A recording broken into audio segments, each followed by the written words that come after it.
सार्वजनिक ठिकाणी मद्यप्राशन तसेच नागरिकांना होणारा त्रास लक्षात घेता अंबड पोलिसांनी विशेष गस्त मोहीम राबवत धडक कारवाई केली। त्रिमूर्ती चौक, उत्तमनगर, उपेंद्रनगर आणि पाथर्डी फाटा परिसरात अचानक छापेमार कारवाई करत पोलिसांनी टवाळखोरांवर वचक बसवला। अंबड पोलीस ठाण्याचे वरिष्ठ पोलीस निरीक्षक जगवेंद्र सिंग राजपूत यांच्या मार्गदर्शनाखाली ही मोहीम राबवण्यात आली। चौक, गल्ली बोळ तसेच सार्वजनिक ठिकाणी संशयास्पद हालचाली करणाऱ्या युवकांची तपासणी करण्यात आली।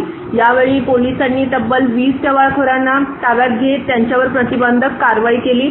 सायंकाळच्या वेळेत रस्त्यावर थांबून नागरिकांना त्रास देणे, वाहतुकीस अडथळा निर्माण करणे तसेच महिलांची छेड काढण्याच्या तक्रारी वाढत असल्याने पोलिसांनी ही विशेष मोहीम हाती घेतली।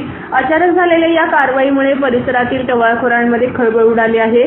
दरम्यान अशा प्रकारच्या गस्त आणि कारवाया पुढेही सुरू राहणार असून कायदा व सुव्यवस्था बिघडविणाऱ्यांवर कठोर कारवाई केली जाईल असा इशारा अंबड पोलिसांनी दिला आहे।